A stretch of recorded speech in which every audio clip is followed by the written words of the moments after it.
تهدئة، بدنا ترجع المقاومة، لأنه مفاوضات بدون مقاومة لا تصل لأي نتيجة. يعني بتعتقد المواطن حيتحمل أكثر من هيك؟ بنتحمل كلنا فدى المقاومة وفدى الدين وفدى الوطن. شكرا جزيلا. نستطلع آراء أخرى. شو رأيك أنت، بتتوقع التهدئة جاية؟ والله إذا كانت المسألة تتعلق أنه يكون في توفير شروط المقاومة وتوفيرها على أرض الواقع ودراستها من قبل الكيان الصهيوني المحتل، وهنا حيعرف أنه إذا دخل قطاع غزة لن يدخل فيها متنزها، حيدخل فيها محروق. طيب أنت كمواطن إيش آمالك، يعني إيش اللي بدك إياه كمواطن، إيش بتطالب؟ أنا بطالب أنه بطالب كما يطالب بكل إنسان عنده دولة مستقلة تعيش بكامل كيانها، من توفير معابر والتهدئة، ويكون عنده مطار ويكون عنده إقليم ويكون عنده كل شيء.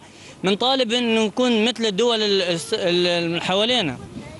ونحن بنقول لن تحلم أمريكا ولا إسرائيل بالأمن والأمان قبل أن نعيش واقعا في فلسطين وفي غزة. إذا ما عشنا في فلسطين وفي غزة، فهذه هي أساسا، هي غزة هي نص بلاد الشام، وهي هذه كمان الدولة التي الله عز وجل بارك فيها. شكرا جزيلا. واضح من الصورة، الكاميرا تجول في هذا المربع المحروق المدمر، ربما عشرات الوحدات السكنية التي